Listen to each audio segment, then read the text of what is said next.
How do you do? I'm Peter Fraser, General Manager.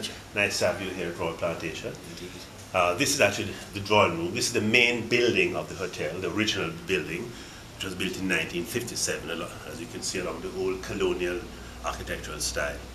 And this room in particular was very famous because this is where the Steinway grand piano is actually 104 years old. 104. In mint condition. And we do have concerts here every 3 months where international artists will come down and give a concert here for charity. This is also the piano that Sir Noel Coward, on his way to his home at Firefly, just about 40 minutes up the road, would stop by here and play the piano.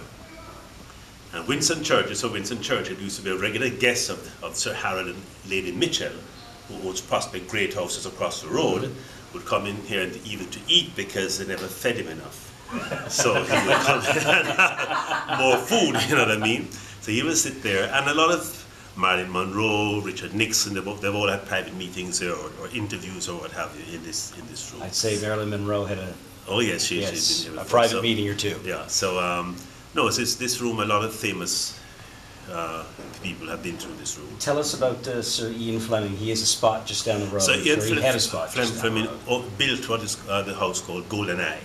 Golden Eye has since expanded, and it's now a very small, upscale resort, very natural sort of indigenous luxury, owned by Chris Blackwell of reggae fame. And it was at Golden Eye where he wrote most of the James Bond books. I think the first one was Dr. No, I think, which he actually wrote there. It's still a popular place, and it's still there. And so is Firefly. When Sir Noel Coward died, he bequeathed Firefly to the government of Jamaica. So the piano is still there, and his bronze statue is still there, sitting on the bench overlooking the entire Port Maria harbour with his cigarette in his hand, his Burberry cigarette. Tell us about the resort. How big is it? The resort is, yes, it's only 74 rooms. It was built 3 years after Jamaica Inn as a sister hotel in 1957.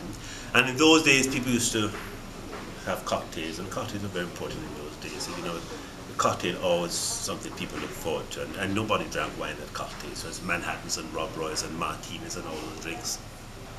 And guests would go from one hotel to the other by boat in tuxedos and gowns and what you know, between the two hotels the boat would ply. But the hotel was, so it opened in 57. It had an illustrious run as Plantation Inn. And then it was purchased by Mr. Stuart of Sandals in 1999 and reopened in 2001, in May 2001, as Royal Plantation. And for the past year, we've been Sandals Royal Plantation, the latest gem in the Sandals crown. We're the smallest. It's a sort of an alternative allure to Sandals, where our more is more calm, more cozy, more tranquil, more peace, and, you know, more peacocks, more smiles, that type of thing. Perfect. So.